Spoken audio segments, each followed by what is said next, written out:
Alléluia. Amen. Alléluia. Amen.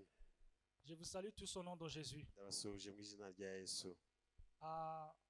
Avant de commencer à vous prêcher la parole de Dieu, Ntaratangira kuganira ijambo ry'Imana, je voulais inviter nos musiciens à rejoindre les instruments. On va chanter un peu. ndumva babyumvise abacuranzi Abacuranzi mwegere hano hariya ibyuma turirimbaneho gato, hanyuma tuganire ijambo ry'Imana. Bakizamuka rero ndagira ngo mbanze mbahe intashyo. I need to give you greetings. Quand je quittais la Centrafrique Mva muri Centrafrique pour venir ici, ntaha hano mu Rwanda, les frères et sœurs en Christ, bene data muri Kristo, les serviteurs de Dieu abakozi b'Imana m'ont dit de vous saluer. bansabye kubaramutsa. Alors recevez les salutations au nom de Jésus. Nimwakire intashyo zabo. Nous allons chanter un peu. Tugiye kuririmba gato. Bon, j'ai la chance d'avoir Blondel à côté de moi, Ni amahirwe yo kuba ari kumwe na Blondel parce hano, que lui, il sait chanter ko asanzwe ari plus que umuririmbyi, moi. Mais nous allons chanter ensemble. Donc ariko tugiye gufatanya vous twese. vous levez un peu. Muhaguruke gato. Ni indirimbo ivuga ngo abiringiye abantu barabahemukira, ariko wowe ntujye uhemuka. Niyo tugiye kurimbanaho gato, Nous allons chanter que Dieu est fidèle. hanyuma tuganire ijambo ry'Imana. Abiringiye abantu barabahemukira, ndetse babanga amaso bakabakoza isoni. Wowe ntujye uhemuka, kandi ntukoze isoni. Abikuzo Mana yacu urabikwiriye. Wowe ntujye uhemuka, kandi ntukoze isoni. abikuzo Mana yacu urabikwiriye. Turavuga ishimwe ryawe, turavuga imbabazi, turavuga imirimo iyo wadukoreye. Turavuga ishimwe ryawe, turavuga imbaraga, turavuga ya mirimo iyo wadukoreye. Abiringiye abantu barabahemukira, ndetse babanga amaso bakabakoza isoni. Wowe ntujye uhemuka, kandi ntukoze isoni. Abikuzo Mana yacu kuko urabikwiriye. Wowe ntujye uhemuka, kandi ntukoze isoni. Abikuzo Mana yacu kuko urabikwiriye. Turavuga ishimwe ryawe, turavuga imbaraga, turavuga ya mirimo iyo wadukoreye. Turavuga ishimwe ryawe, turavuga imbaraga, turavuga ya mirimo iyo wadukoreye. Alléluia. Amen.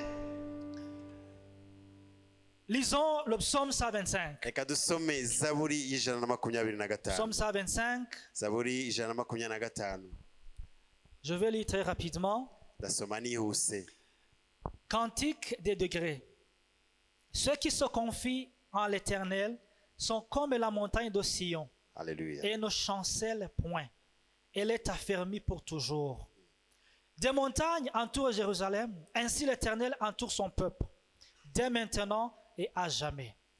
Car le spectre de la méchanceté ne restera pas sur le lieu des justes, afin que les justes ne tendent pas les mains vers l'iniquité. Éternel, répands tes bienfaits sur les bons et sur ceux dont le cœur est droit. Mais ceux qui s'engagent dans des voies détournées, que l'Éternel les détruise avec ceux qui font le mal. Que la paix soit sur Israël. Amen. indirimbo y'amazamuka. Abiringiye Uwiteka bameze nk'umusozi wa Siyoni utabasha kunyeganyezwa, ahubwo uhora uhamye iteka ryose. Nk'uko imisozi igose Yerusalemu, niko Uwiteka agota abantu be uhereye none ukageza iteka ryose. 3. Kuko inkoni y'ubutware y'abanyabyaha itazagumya kuba ku mwandu w'abakiranutsi, kugira ngo abakiranutsi be kuramburira amaboko gukora ibyo gukiranirwa. Uwiteka ugirire neza, ugirire abeza ibyiza n'abatunganye mu mitima, ariko abiyobagiriza mu nzira zabo zigoramye Uwiteka azabajyanana n'inkozi z'ibibi. Amahoro abe mu Bisirayeli. Amen. Amen. Je vais lire 2 passages encore Ndongera nsome indi mirongo ibiri et on va partager. noneho dusangire. Lisons Nombre chapitre 14. Some Kubara ibice 14. Nombre chapitre 14 verset 6. Kubara ibice 14 umurongo wa 6. Et parmi ceux qui avaient exploré le pays, Josué fils de Nun et Caleb fils de Jephuné déchirèrent leurs vêtements et parlèrent ainsi à toute l'assemblée des enfants d'Israël. Le pays que nous avons parcouru pour l'explorer est un très bon et excellent. Si l'Éternel nous est favorable, il nous mènera dans son pays et nous le donnera. C'est un pays où coule le lait et le miel. Seulement, ne soyez point rebelles contre l'Éternel et ne craignez point les gens de ce pays, car ils nous serviront de pâture. Ils n'ont plus d'ombrage pour les couvrir. L'Éternel est avec nous, ne les craignez point. Amen. Yosuwa mwene Nuni na Kalebu mwene Yefune bari mu mubare w'abatase icyo gihugu, bashishimura imyenda yabo, babwira iteraniro ry'Abisirayeli ryose bati, igihugu twaciyemo tugitata ni cyiza cyane. Niba Uwiteka twishimira, azatujyana muri icyo gihugu akiduhe, kandi ari igihugu cy'amata n'ubuki. Icyakora ntimugomere Uwiteka kandi ntimutinye bene icyo gihugu, tuzabarya nk'imitsima, ntibagifite ikibakingira, kandi Uwiteka ari mu ruhande rwacu, ntimubatinye. Iteraniro ryose ritegeka ko ndumva ari aho ngaho twagomba kugarukira. Yes. Lisons 1 Samuel chapitre 17. Samweli wa mbere ibice 17. 1 Samuel chapitre 17 verset 44 jusqu'à 47. Igitabo cya mbere cya Samweli ibice 17 umurongo wa 44 tugeze kwa 47. Il ajouta, viens vers moi et je donnerai ta chair aux oiseaux du ciel et aux bêtes des champs. David dit aux Philistins, tu marches contre moi avec l'épée, la lance et le javelot, et moi je marche contre toi au nom de l'Éternel des armées, du Dieu de l'armée d'Israël que tu as insulté. Aujourd'hui, l'Éternel te livrera entre mes mains, et je t'abattrai, et je couperai ta tête. Aujourd'hui, je donnerai les cadavres du camp des Philistins aux oiseaux du ciel et aux animaux de la terre. Et toute la terre saura qu'Israël a un Dieu. Et toute cette multitude saura que ce n'est ni par l'épée, ni par la lance que l'Éternel sauve. Car la victoire appartient à l'Éternel. Et il vous livre entre nos mains. Amen. Umufilisitiya abwira Dawidi ati, ngwino nkugaburire ibisiga byo mu kirere n'inyamaswa zo mu ishyamba. Dawidi abwira Umufilisitiya ati, wanteranye inkota n'icumu n'agacumu, ariko njyewe nguteye mu izina ry'Uwiteka Nyiringabo, Imana y'ingabo za Isirayeli wasuzuguye. Uyu munsi Uwiteka arakungabiza, nkwice nguce igihanga, kandi ndagaburira ibisiga byo mu kirere n'inyamaswa z'inkazi zo mu ishyamba, intumbi z'ingabo z'Abafilisitiya, kugira ngo abo mu isi yose bamenye ko muri Isirayeli harimo Imana, kandi ngo iri teraniro ryose rimenye ko uwiteka adakirisha inkota cyangwa icumu, kuko intambara ari iy'uwiteka kandi ari we uzabatugabiza. Amen. Amen. Nous avons déjà lu Twamaze gusoma et les autres passages, je ne vais pas les lire. indi mirongo wenda tukoresha sindi buyisome, Peut-être que je vais vous les communiquer, vous allez les lire après. ndajya agenda mbabwira indi mirongo muri buze gusoma. Le message de ce matin, Ubutumwa bw'iki gitondo c'est avoir confiance en l'Éternel. ni ukwiringira Uwiteka. Alléluia. Amen. Avoir confiance en l'Éternel. Kwiringira Uwiteka. Nous avons chanté au début, Twaririmbye mu kanya, ceux qui se confient en l'homme, abiringira abana b'abantu ils sont toujours déçus. barabahemukira, Mais Dieu, lui, il ne déçoit jamais. ariko Imana ntihemuka. Alléluia. Amen. Le psaume 125 que nous avons lu, Zaburi ya 125 twasomye c'est un psaume qui a été écrit par David ni zaburi ya Dawidi, pour comprendre l'état de cœur dans lequel il était. kugira ngo twumve ibihe Dawidi yari arimo. Il faut lire le psaume 124. Wasoma zaburi Ça, c'est 124. un devoir que je vous donne. Iryo nibyo mukorera mu rugo, Vous allez lire ça après. muraza gusoma nyuma, C'est pour avoir une idée kugira ngo musobanukirwe l'état d'esprit qu'avait David uburyo Dawidi yari ahagaze mu quand marangamutima il a écrit ce psaume. yandika iyi Il a dit zaburi. ceux qui se confient en l'Éternel Yaravuze ngo abiringira Uwiteka sont comme la montagne de ngo Sion bameze nk'umusozi wa Siyoni et ne chancellent point. utanyeganyezwa. Écoutez bien, Mwumve neza, le fait de ne pas chanceler uku ne kutanyeganyezwa veut pas dire qu'il n'y a pas de choses qui viennent pour te faire chanceler. ntago bivuga ko ibiwunyeganyeza bidahari. Non, Oya, il y a toujours des défis, harahari ibigoye il y a birahari, toujours des problèmes hari ibibazo qui birahari veulent nous faire chanceler. bishaka Mais kutunyeganyeza, comme nous avons la confiance en ariko l'Éternel, kuko twiringira Uwiteka, Alléluia, haleluya, rien ne peut nous faire chanceler. nta kizatunyeganyeza. Gloire à Dieu. Imana ishimwe. Dans la vie de tous les jours, Mu buzima bwa buri munsi, quel que soit l'âge, imyaka yose waba ufite, quel que soit l'état dans lequel tu te trouves, ibihe byose waba urimo, il y a toujours des choses qui veulent nous faire chanceler. hari ibitunyeganyeza.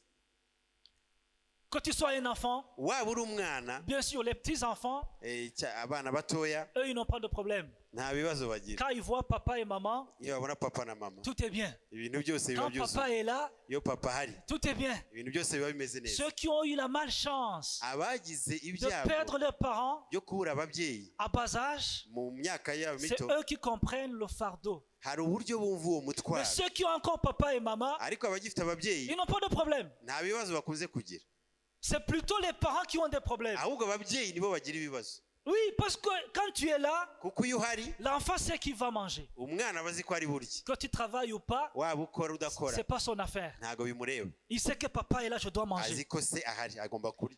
Mais quand l'enfant grandit, Ariko uko umwana agenda akura, il commence, lui, à avoir des défis de la vie. atangira guhura n'ibimugoye mu Quand il buzima. commence l'école, Iyo atangiye ishuri, on le réveille très tôt le matin pour aller à l'école, baramuzindura ngo ajye ku ishuri alors qu'il voulait dormir. kandi yishakira Là, kwiryamira. il commence alors à avoir des problèmes, des atangira défis de la kugira vie. ibibazo by'ubuzima nyine.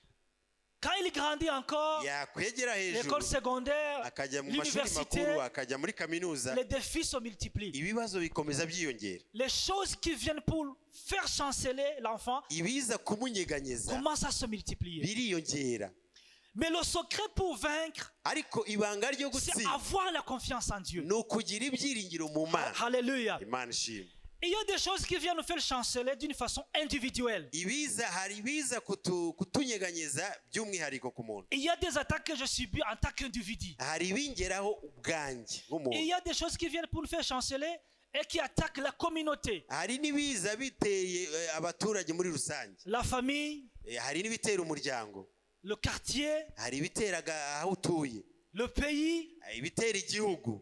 Mais quel que soit le niveau, Ariko n'urwego rwose byaba biriho, le secret de la réussite ibanga ry'ubutsinzi se trouve dans la confiance en biri l'Éternel. mu kwiringira Uwiteka. Alléluia. Imana ishimwe. Il y a des choses que nous rencontrons Hari ibintu duhura nabyo parce que nous sommes dans un environnement quelque part. kuko bitewe n'aho turi n'aho dutuye. Oui, les défis que nous avons ici à Kigali ibibazo dufite aha muri Kigali cyangwa ingorane zirimo sont un peu différents des défis que les gens qui sont disons à Cyangugu ou quelque part ailleurs. bishobora kuba bitandukanye n'ibibazo by'abantu bari Kamembe Parce que l'environnement n'est pas le même. kuko aho dutuye si hamwe. Bon, j'ai juste donné l'exemple de Kamembe, ne croyez pas que j'ai quelque chose contre Kamembe. Natanze urwo rugero gusa rwa Kamembe ariko nta wundi mwihariko mfite kuri Kamembe. Voilà, ça c'était une parenthèse. Yego. Donc, il y a des défis que nous rencontrons Hari ingorane duhura nazo parce que nous sommes dans un environnement quelque part. bitewe n'aho turi. Il y a des défis que nous rencontrons Hari ibyo duhura nabyo parce que nous travaillons quelque part. kubera aho dukorera. Oui, les gens qui travaillent là où ils sont en contact avec l'argent, ils savent ce que je dis. Abakorera ahantu bahora bakora ku mafaranga barumva ibyo mvuga. Ils comprennent ce que je suis en train de dire. Hari uburyo babyumva. Ils sont plus tentés Baba bafite iki kigeragezo cyihariye parce qu'ils sont toujours en contact avec l'argent. kuko bahora bakora ku mafaranga. Donc, il y a toujours des choses qui viennent nous faire chanceler, Hari bishaka kutunyeganyeza qui dépendent de là où nous travaillons. biterwa n'aho dukorera. Et il y a aussi des choses qui viennent nous faire chanceler Hari bishaka et kutunyeganyeza qui dépendent de notre passé. biterwa n'amateka yacu. Oui, notre passé. Amateka yacu Le passé a vraiment un impact dans la vie ahahise d'une hacu personne. ahahise hacu hafite ikintu gikomeye mu buzima bw'umuntu. Mais dans tous les cas, Ariko muri ibyo bihe byose notre victoire ubutsinzi se bwacu trouve dans la confiance en l'éternel. buri mu kwiringira Uwiteka. Alléluia. Imana ishimwe. Le roi David qui a écrit ce psaume que nous avons lu. Umwami Dawidi wanditse iyi Zaburi Vous connaissez son histoire. muzi amateka ye Et nous avons lu un passage dans 1 Samuel chapitre 17 kandi hari aho twasomye muri Samweli wa mbere ibice 12 qui nous parle un peu de ce que David a traversé. biduhaho gatoya ku nkuru z'uko Dawidi yabayeho ibyo yaciyemo. Et il s'est rendu sur le champ de bataille, Yagiye ku rugamba mais il n'était pas un guerrier, kandi ntabwo yari il umusirikare. n'était pas un militaire. Ntabwo yari umusirikare. Il partait juste pour le ravitaillement de ses frères. Yari agiye kugira ngo agemurire bene se. Son père lui a chargé d'aller ravitailler ses frères. Ubwo ise yari yamutumye ati gemura. Et quand il est arrivé sur le front, Ageze aho ku rugamba la situation était très compliquée. ibihe byari bibi cyane. Il y avait un certain Goliath. Hari umugabo witwa Goliyati. Goliyati. Toute l'armée d'Israël Abisirayeli bose ingabo avait eu peur zari zimufitiye ubwoba parce que c'était quelqu'un de géant. kuko yari umuntu w'ibigango. Et ils avaient eu peur. Baramutinya. Ils n'avaient pas de solution. Nta kandi ntibari bafite Mais icyo quand gukora. David est arrivé, Ariko Dawidi ahageze quand il a entendu ce que Goliath a dit, yumvise ibyo Goliyati avuga. David a dit, mais qui est cet homme Dawidi aravuga ati uyu ni muntu ki qui ose insulter le Dieu d'Israël, uhangara gutuka Imana ya qui Isirayeli, ose insulter l'armée de Dieu? uhangara gutuka ingabo Moi, je vais le z'Uwiteka. combattre. Aravuga ati njyewe ndi umurwanyi. Quand ses frères ont entendu David parler de combattre Goliath, Bene se bumvishe rero uko avuga ngo aramurwanya, ils ont dit, David, baramubwira ati Dawidi tu es encore très jeune, uracyari tu muto, n'as pas de force, nta mbaraga ufite, tu n'as pas de formation militaire, nta nubwo wize tu n'as pas igisirikare, été à l'académie militaire, ntabwo wigeze ujya kuri kosi, tu ne connais rien de l'armée. ntacyo ubiziho ibya Nous qui gisirikare. connaissons tout, Twebwe abasirikare on a peur. tubizi Et dufite toi, tu veux ubwoba. combattre Goliath? Wowe uravuga ko uri burwanye David a dit, Goliyati. oui, moi je vais le combattre. Dawidi aravuga ati jye ndamurwanya. Ils ont dit, mais toi, tu veux te suicider ou quoi? Aravuga ati ushaka kwiyahura. Non, je ne veux pas me suicider, je sais que j'ai un Dieu qui va combattre. Aravuga ati njye siniyahura ahubwo mfite Imana iri bubishoboye. Alléluia. Amen. Et ils sont partis rapporter l'histoire au roi Saoul. Babwira Sawuli bamubwira ibyo Dawidi arimo avuga. Saoul a fait venir David. Sawuli ahamagara Dawidi. Et quand il a vu ce jeune homme, Amurebye uwo musore jeune homme, aravuga ati toi, wa mwana tu we peux pas faire ça. ntacyo wageraho. Il a dit, oui, je peux faire ça. Dawidi aramubwira ati njye nabikora. Mais comment? Ati ute? Ok. Et commence à lui raconter comment Dieu Dawidi atangira kumubarira uburyo Imana a été avec lui yabanye quand nawe. il gardait les brebis de son père. Aragiye intama za se.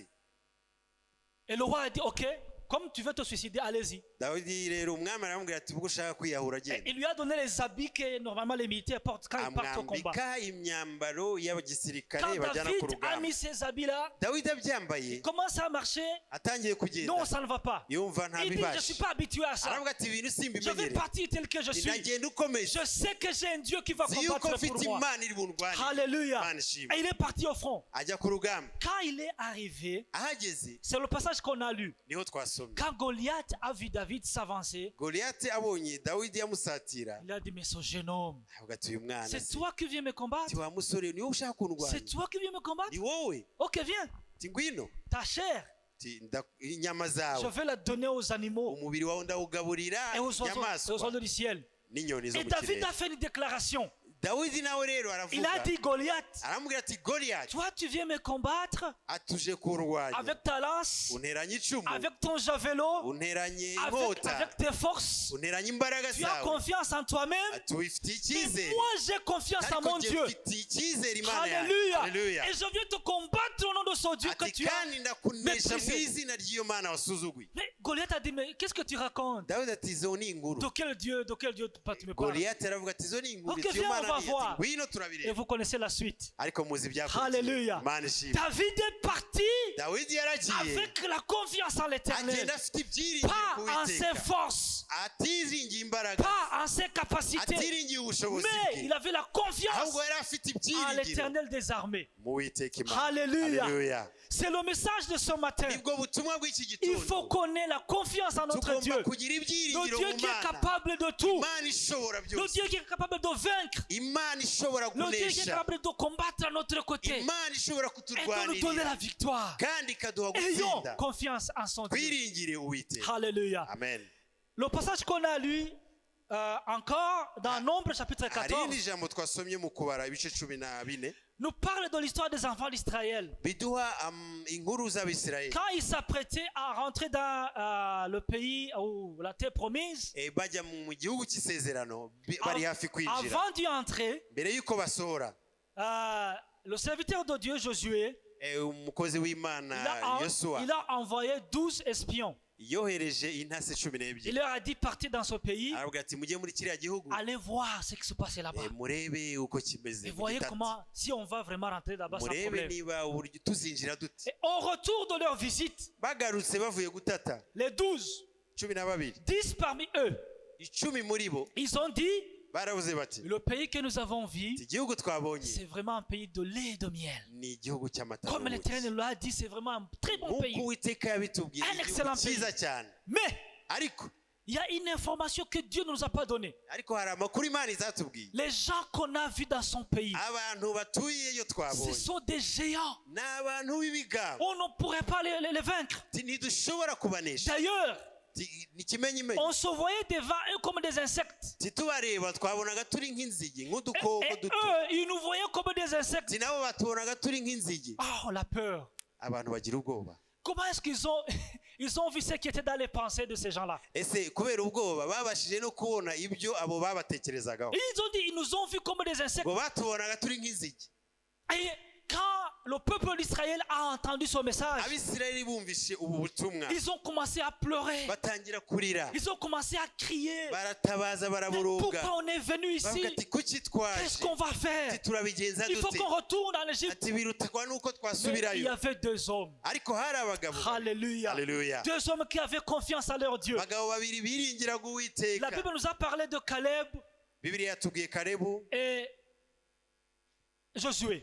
yitubwira na Yosuwa Quand ils ont entendu le message qu'avaient donné les 10, bumvise ubwo butumwa bwatanzwe n'ab'icumi ils se sont retournés. baragaruka Ils ont dit, barahindukira ce que les autres ont rapporté, c'est vraiment vrai. barababwira bati ibyo aba bagabo bavuze ni ukuri Les gens qu'on a vus là-bas, abantu twabonyeyo c'est vraiment des géants. mu by'ukuri ni barebare ni bafite Et ibigango le pays qu'on a vu là-bas, n'igihugu twabonye c'est un pays de lait et de miel. ni igihugu cy'amata n'ubuki Mais ariko n'oubliez pas que nous avons notre Dieu à notre côté. ntimwibagirwe ko dufite imana iri mu ruhande rwacu Alléluia. imana ishimwe Si Dieu nous est favorable, imana ntibitwishime on va rentrer dans ce pays. tuzinjira muri kiriya Et gihugu ces gens que vous avez vus, kandi abo bantu twabonye ces géants-là, abo b'ibigango on va mwabonye, les manger comme de la pâte. tuzabarya nk'imitsi Parce que nous avons Dieu à notre kuko côté. dufite imana iri mu ruhande Alléluia. rwacu Alléluia. C'est Dieu qui va combattre à notre ni imana côté. izaturwanira C'est pas par nos forces. ntabwo tuzabikoresha C'est pas imbaraga par notre zacu intelligence. ntabwo tuzabikoresha Non, ubwenge bwacu c'est oya par la force de ni notre Dieu kubw'imbaraga que nous z'uwiteka allons imana vaincre yacu ces gens-là. niyo mpamvu Et nous allons tuzabanesha rentrer dans ce kandi pays. tuzinjira muri Et icyo nous allons le gihugu posséder kandi comme tuzabafata Dieu nous l'a promis. kuko tuzafata iki gihugu nk'uko Gloire imana à Dieu. yadusezeranije imana ishimwe Ces gens, ces deux-là, abo babiri Caleb et Josué, yosuwa na kalebu ils avaient confiance en leur Dieu. bari bafite ibyiringiro mu Gloire à Mana. Dieu. Imana ishimwe. Ils n'ont pas considéré la force qui est devant eux. Ntago barebye uyu musozi uri imbere Ils yabo. n'ont pas considéré la grandeur des gens qui sont devant eux. Ntago barebye ubunini bw'aba bantu bari imbere Non, yabo. ils ont considéré la force qui est en Ahubwo leur Dieu. bahaye agaciro imbaraga ziri mu Mana yabo. Ils ont essayé de se rappeler Baributse tout ce que Dieu a fait bibuka iby'Imana yakoze dès le départ d'Égypte. kuva bava muri Egiputa. Dans tout ce qu'ils ont traversé, Ibyo baciyemo byose Dieu a été à leur côté. Imana yabaye mu ruhande rwabo. Dieu les a gardés. Imana yarabarinze. Dieu les a protégés. Imana yarabarinze. Dieu a combattu pour eux. Imana yarabarwanije. Ah, ils ont dit, c'est même Dieu qui a combattu pour nous. Baravuga bati iyi Imana Nous devons yaturwaniriye. garder confiance en lui. Tugomba kwigirira icyizere. Même dans son pays, No muri iki gihugu il va combattre pour nous. Et il izaturwanirira va nous le donner. kandi Et nous izakiduha allons rentrer dedans. kandi Ces tuzakinjira. gens que vous avez vus, Abo bantu mwabonye on va les manger comme de la pâture. tuzabarya nk'ibitsina Parce que Dieu est à notre kuko côté. Imana iri mu ruhande Hallelujah. rwacu. Amen. Frères et sœurs, Bene data il faut qu'on ait confiance en tugomba notre Dieu. kugira ibyiringiro Gloire à Dieu. tukabigirira Imana. Quels que soient les moments que tu traverses. Ibihe byose waba ucamo Oui, comme je l'ai dit nk'uko nabivuze au début de mon message, ntangira nous traversons toujours des défis. buri gihe duhura n'ingorane. La vie que nous menons sur terre Ubuzima turiho ku isi est comme une traversée du désert. ni nko guca mu butayu. Aujourd'hui, c'est des bas, Uyu munsi biba bimeze demain, neza, demain c'est des hauts. ejo ni ukuzamuka. Hein? Ce n'est jamais facile. Ntabwo biba byoroshye, Il y a toujours des défis. haba hari ingorane. Mais soyons encouragés par le fait que Dieu Ariko tugomba kugira umwete tukagira est imbaraga à notre côté. kuko Imana iri mu ruhande rwacu. Alléluia. Imana ishimwe. Ayons confiance en notre Dieu. Reka twiringire Imana Et il combattra pour nous. kandi izaturwanirira. Gloire à Dieu. Imana ishimwe. Ah, l'homme tel il a été créé, Umuntu uko yaremwe quand il rencontre des défis, yahuye n'ibibazo il a toujours tendance à trouver une solution lui-même. agerageza kwirwanaho no gushaka igisubizo. Bon, ce qui n'est pas mauvais, Ntabwo ari bibi, c'est pas mauvais, ntabwo ari bibi, mais il faut jamais avoir confiance en toi-même ariko nubwo ubikora na rimwe ntuzigirire icyizere ubwawe et oublier Dieu. ngo wibagirwe Imana. Ah, en 2008 ou 2008 je crois, Ngira ni muri 2008 j'avais des collègues indiens qui venaient de l'Inde, hari là où je travaillais. abantu twakoranaga b'Abahinde Ils ne croyaient pas en notre Dieu. ntago bizera Imana yacu. Eux, ils croyaient à eux-mêmes, à leur capacité. Ubo bizera imbaraga zabo n'ubushobozi bwabo. Et un certain samedi, j'étais au travail. Rimwe hari kwa gatandatu ndi mu kazi, Et j'étais arrivé le premier ce jour-là. icyo gihe nari nahageze mbere. Et puis quand le collègue est rentré au bureau, Ubwo yinjiye mugenzi wanjye twakoranaga il portait un t-shirt yari yambaye agapira où c'était écrit hari handitseho I don't believe in God. agapira kanditseho ati ntago nizera Imana, I believe in myself. ati ndiyizera. Donc je ne crois pas en Dieu, je crois en moi-même. Ntago nizera Imana, ndiyizera. Et quand il est rentré au bureau, Yinjiye mu biro, quand je l'ai vu, murebye c'était comme une provocation pour moi. mbona rwose ni nk'ubushotora. Quand j'ai vu ce qui était écrit sur son t-shirt, Ndebye ibyanditse aho j'ai commencé à parler. J'ai dit, il s'appelait Krishna. ndamubwira ni Krishna. Mais Krishna, pourquoi tu dis que tu ne crois pas en Dieu? Tu crois en toi-même. Kuki uvuga yuko utizera Imana ko wiyizera ubwawe? Et quand j'allais commencer à lui parler de la parole de Dieu, Nshaka gutangira kumubwira ijambo ry'Imana, il a tourné le dos. arahindukira. Et derrière, c'était écrit, Inyuma naho ndebye I don't need your advice. mbona handitse ati sinkeneye ubujyanama I bwawe. don't need your advice. Ati sinkeneye ubujyanama bwawe. Donc, il me dit, je ne vais pas t'écouter, je n'ai pas besoin que tu me parles de ce Aragira ngo Dieu-là. ati sinkeneye kunamubwira ibyo by'Imana. Donc, il y a des gens qui croient à eux-mêmes, Hari abantu bifitiye icyizere qui ont une théorie qui dit que l'homme est un Dieu en lui-même, bafite aya mahame avuga ngo umuntu ni Imana ye bwite, surtout les Asiatiques. cyane abantu bo muri Aziya.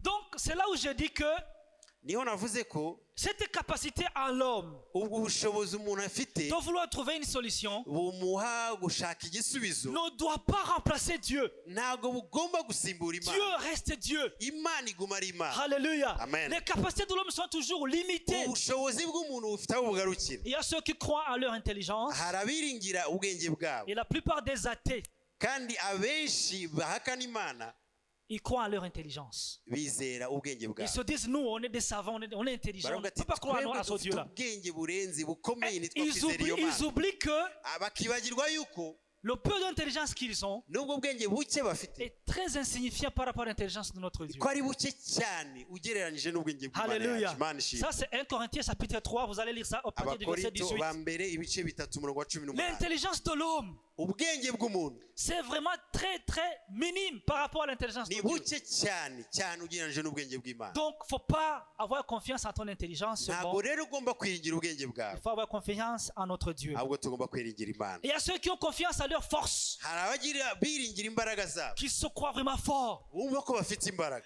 Mais ariko la vie nous a montré que notre force corporelle ubuzima bwatweretse yuko imbaraga zacu z'umubiri a toujours des limites. bufite aho bugarukira Toujours des limites. zifite aho Tu zigarukira peux être fort aujourd'hui, ushobora kugira imbaraga uyu munsi mais demain, ariko ejo tu te retrouves très faible. ukabona rwose wabaye La force umunyantege nke cyane physique imbaraga z'umubiri ne peut pas nous tromper. zikarangira Et il y a ceux qui se confient en d'autres hommes, hari abantu biringira abandi comme on a chanté au départ. nk'uko twaririmbye Mais ceux-là, ariko abo ils sont toujours déçus. barahemukirwa baratungurwa Quand vous lisez dans Jérémie chapitre 17, yeremiya ibice 17 vous allez lire ça à la maison, uraza à kuhasoma partir du verset 5, uhereye ku murongo wa 5 Dieu a mis en garde.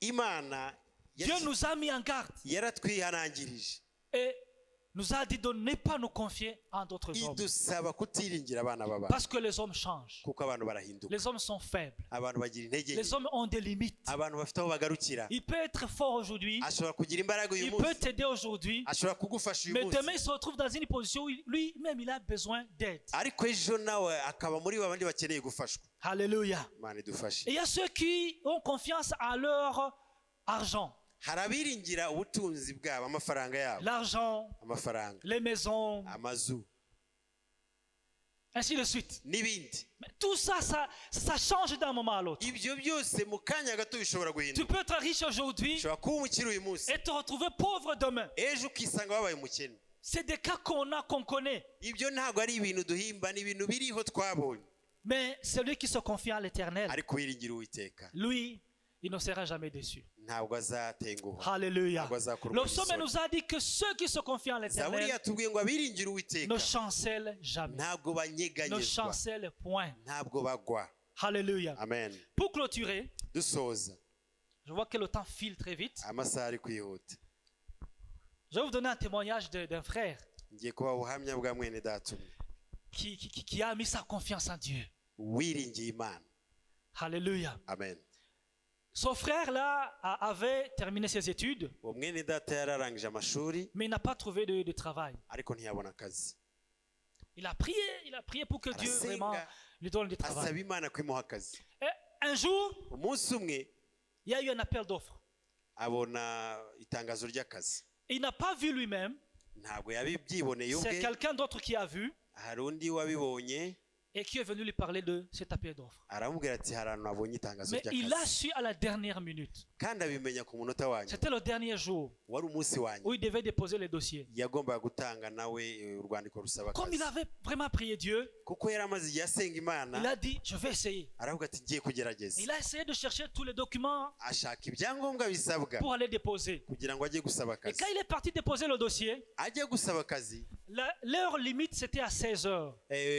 amasaha ya nyuma yo gutanga dosiye yari saa 10 Il est arrivé à 16h moins 5. ahagera saa 10 zibura 5 Et quand il est arrivé, ahageze le secrétaire lui a dit, umwanditsi aramubwira Wagomba kwakira aya dossier, lui a dit, tu es en retard. aramubwira ati wakererewe Tu es déjà en retard, il est l'heure. aramubwira ati amasaha Il a dit, yageze non, il y a encore 5 minutes. Il a dit, non, tu es en retard. aramubwira ati ariko haracyari iminota 5 aramubwira ati wakererewe Et d'ailleurs, ceux qui vont faire le triage des dossiers, ati n'abaza gusuzuma ils amadosiye sont déjà assis dans la salle, ils veulent commencer à trier. bamaze kugera muri sale Donc, je ne peux pas prendre ton dossier. ati dosiye yawe sinayifata Il était vraiment déçu. mu by'ukuri acika intege Mais le Dieu dans lequel nous croyons est ariko un Dieu imana merveilleux. twizera ni imana ikomeye. Le président de la commission qui devait faire le tri des dossiers, uwayoboraga abo bari busuzuma ayo madosiye il avait oublié quelque chose dans son bureau. hari ikintu yari yibagiwe mu biro Et bye, il est sorti de la salle asohoka handi muri icyo cyumba pour se rendre bakoreragamo dans son bureau, récupérer ce qu'il avait oublié. kugira ngo ajye mu biro gufata ikintu yari yibagiwe. Et quand il est passé devant le secrétaire, aciye imbere ya sekreteri we il a vu qu'il y avait quelque chose qui ne marchait pas entre le secrétaire et le jeune homme. abona nyine hari we sekreteri we n'uwo mugabo hari uburyo baganira ariko ku buryo abona hari Il a demandé kitagenda. qu'est-ce qui se passe. aramubaza niki kitagenda. Et le secrétaire lui a dit, mais il vient de poser le dossier, c'est trop tard. sekreteri aramubwira ati uyu mugabo aje gutanga dosiye ariko yakererewe. Et le monsieur a dit, mais il y a encore 5 minutes. uwo mugabo aravuga ati ariko haracyari iminota 5. Donne-moi ce dossier. timpereza iyo Et dosiye. il a pris le dossier lui-même. afata iyo dosiye Il est parti déposer ça dans la salle. ayijyana mu cyumba. Alléluia. amen. Le jeune homme est parti. uwo mugabo aragenda, uwo musore Et aragenda. le monsieur est retourné au bureau pour récupérer ce qu'il devait récupérer. ubwo amaze kwishyira aho mu cyumba asubira mu biro bye Et afata quand icyo il partait yashakaga. dans son bureau, ajya mu biro bye, le reste des membres du comité, abari basigaye aho ngaho rero mu cyumba bari bufatanye n'uwo ils ont commencé à muyobozi se dire, batangira kuvuga bati, hé les gars, baramubwira ati bene le data, dossier qu'il vient déposer lui-même, ati mwabagabo iyi dosiye shefu yizaniye il faut faire attention, hein. muyitondere. C'est lui-même qui a amené Ati ça. niwe wenyine Il uyizaniye, faut faire attention. ati tuyitondere. Bon, et le monsieur est retourné dans la salle. aragaruka aza muri icyo Ils cyumba ont commencé à faire le tri des dossiers. batangira gusuzuma amadosiye. Et quand ils sont arrivés sur le dossier que le monsieur a déposé, bageze kuri iyo dosiye ya wa musore tout le monde a dit, ben, il faut le laisser passer. Il faut le laisser baravuga ati passer. iyo dosiye nta kibazo. Mais le monsieur était étonné, mais quand je regarde son profil, sa qualification, il n'a pas assez d'expérience. Mais pourquoi vous insistez? uwo mugabo aravuga ati ngewe ndebye iyi dosiye ndabona ntabwo afite uburambe, ati kuki mureka ngo Pourquoi igende. vous insistez? baravuga ati kuki mubitindaho. Et les autres ont dit, mais non, on lui donne de la chance, il faut le laisser. abandi baravuga ati reka nawe tumuhe amahirwe Parce nta qu'ils se kibazo. disaient, mais le dossier qu'il a amené lui-même, kuko baravuga bati nubwo ari kubivuga ariko niyo wayizaniye, là, il faut faire attention. ati tugomba Et c'est kubyitondera. comme ça que le jeune homme est passé. ubwo iyo dosiye irakomeza, On l'appelle pour le test. baramuhamagara ngo aze mu Il vient, il fait le kizamini, test. akora ikizamini. On l'appelle pour l'interview. bamuhamagara mu kubazwa Il by'ibiganiro, vient, il passe l'interview. araza nabwo araganira, Et il a eu le travail. abona akazi. Alléluia. haleluya. Il s'est confié à l'éternel. yiringiye uwiteka. Il n'avait personne dans son bureau. ntabwo yari afite umuntu n'umwe muri Il kiriya n'avait cyumba, personne là-bas. ntabwo yari afite umuntu n'umwe aho kuri ako Il kazi. avait Dieu à ses côtés. yari afite imana mu ruhande rwe. Alléluia. amen. Notre Dieu est un Dieu à qui il faut se confier. imana yacu ni imana dukwiye kwiringira. Il est capable de tout. ishobora byose, Il peut tout. ishobora byose. Alléluia. haleluya. Pour finir, dusoza je vais parler à 2 personnes. ndashaka kubwira abantu babiri. La première personne, umuntu wa mbere c'est quelqu'un qui est en train de traverser des moments difficiles. ni umuntu uri mu bihe bigoye ari gucamo. Je sais qu'il y a quelqu'un parmi ndabizi nous ko hari umuntu muri twe qui est en train de traverser des moments très difficiles. uri mu bihe bimugoye cyane. Voici le message de ce matin. ubutumwa bwawe muri iki gitondo, Confie-toi à l'éternel. iringire uwiteka. Confie-toi à l'éternel. iringire uwiteka. Dieu va le faire. imana Dieu irabikora. va le faire. imana iri Même si tu ne bubikore. vois pas d'issue devant toi, nubwo utabona inzira imbere yawe, prends courage ihangane komera, et aie confiance en l'éternel iringire et uwiteka, tu verras la main de Dieu. kandi urabona La ukuboko deuxième k'uwiteka. personne, umuntu wa kabiri c'est quelqu'un qui se confie dans les hommes.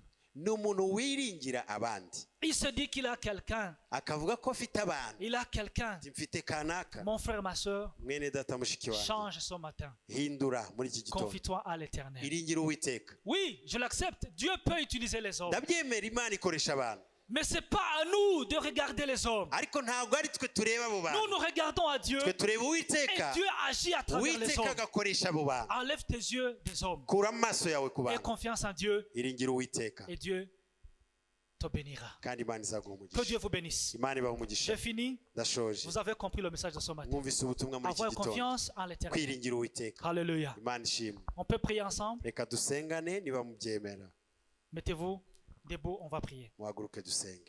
Éternel Dieu Tout-Puissant, imana ishobora nous byose, bénissons ton nom. Nous turagushimiye, te disons merci. turagushimiye. C'est toi notre force. ni wowe imbaraga C'est zacu, toi notre victoire. ni wowe intsinzi Tu es yacu, tout pour nous, Seigneur. uri byose kuri twe.